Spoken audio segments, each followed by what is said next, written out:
आज के समय में किसी आपसी विवाद को निपटाने के लिए या फिर कोर्ट में कानूनी सुनवाई करने के लिए हमें वकील की ज़रूरत पड़ती है, क्योंकि वकील के पास कोर्ट में दलील रखने का कानूनी अधिकार होता है।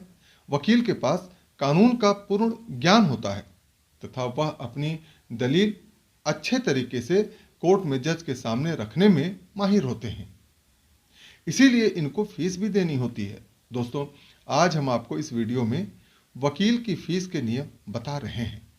इसके अलावा वकील कितने प्रकार के होते हैं तथा एक वकील के खिलाफ कैसे शिकायत की जा सकती है, इन सभी टॉपिक के बारे में जानकारी दे रहे हैं।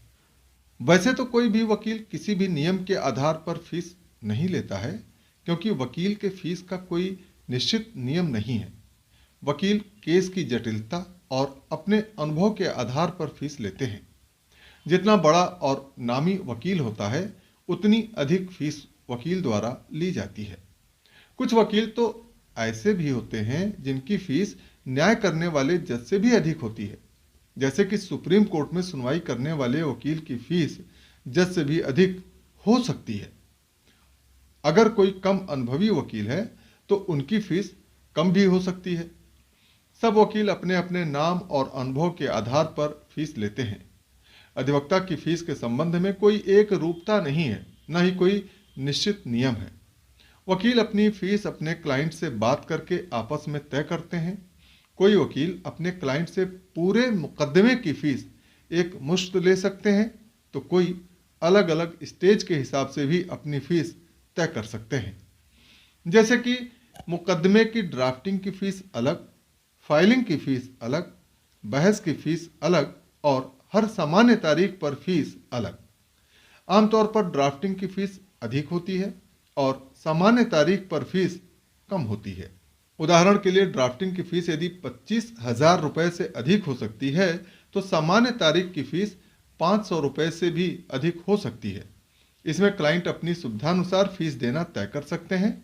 एक मुश्त फीस का भुगतान थोड़ा ज़्यादा तो होता है, परंतु दोनों के लिए बहुत ही सुविधाजनक होता है। इसमें मुकदमा जल्द खत्म हो जाए या अधिक समय तक चले, इससे कोई फर्क नहीं पड़ता है।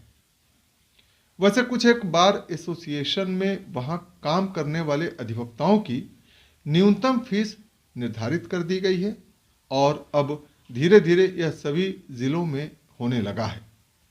यदि कोई अधिवक्ता निर्धारित शुल्क से कम शुल्क लेता हुआ पाया जाए तो उसके विरुद्ध कार्रवाई की जा सकती है। यहाँ मैं भी बता दें कि अधिक शुल्क लेने पर कोई रोक नहीं है। आइए अब बता दें कि वकील कितने प्रकार के होते हैं।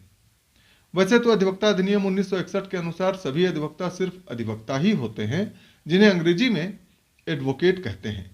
इनमें कुछ अधिवक्ता अपनी विशेष योग्यता व अनुभव के कारण वरिष्ठ अधिवक्ता होते हैं तथा अन्य सभी सामान्य अधिवक्ता होते हैं। एक अधिवक्ता को किसी भी न्यायालय में उपस्थित होकर अपने क्लाइंट का पक्ष रखने का अधिकार होता है। फिर भी कुछ अधिवक्ता अपनी इच्छा अनुसार किसी विशेष न्यायालय में या ट्रिब्यूनल में या अन्य किसी स्थान में जहां कानून के अनुसार किसी पैरवी की जरूरत होती है, वे वकालत का कार्य करते हैं। जैसे कि sale tax office, income tax office आदि। इसी प्रकार कुछ वकील हाई कोर्ट में प्रैक्टिस करते हैं तथा कुछ वकील सुप्रीम कोर्ट में प्रैक्टिस करते हैं।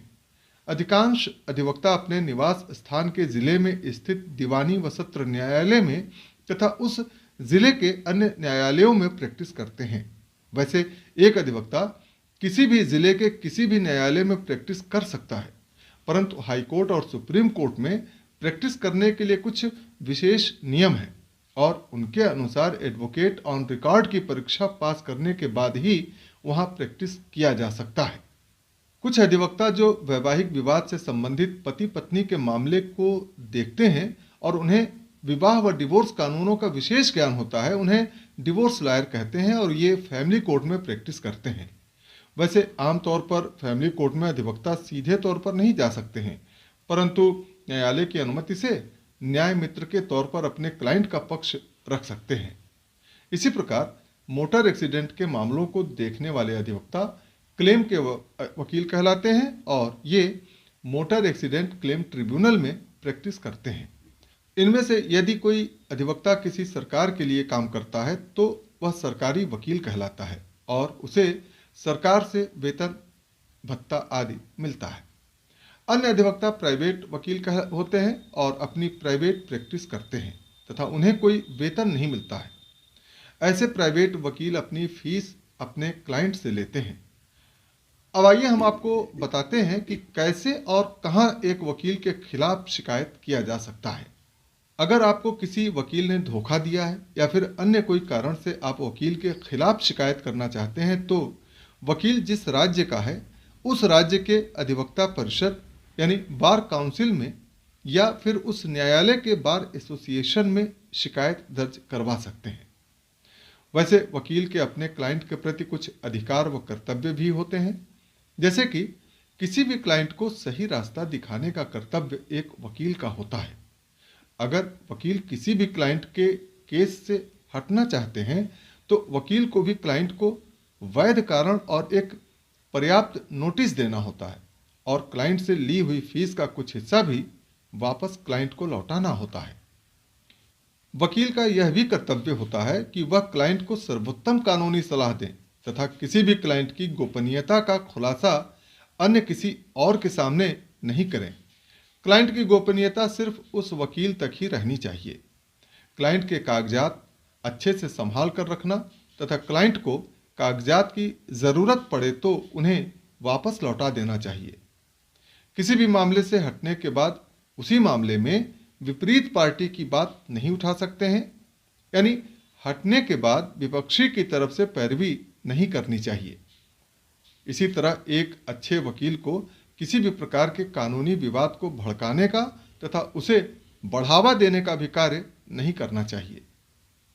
तो आज हमने आपको इस वीडियो के माध्यम से वकील की फीस के नियम बताए हैं। इसके अलावा वकील की शिकायत, वकील के प्रकार तथा अधिकारों के बारे में भी बताया है। हम उम्मीद करते हैं कि आज का हमारा यह प्रयास आपके लिए उपयोगी साबित हुआ होगा। अगर उपयोगी साबित हुआ है तो इस वीडियो को लाइक करें तथा विधिक जागरूकता के उद्देश्य से बनाए गए इस वीडियो को आगे जरूर शेयर करें। ऐसी ही उपयोगी जानकारियों के लिए हमारे इस YouTube चैनल को भी सब्सक्राइब अवश्य करें। धन्यवाद।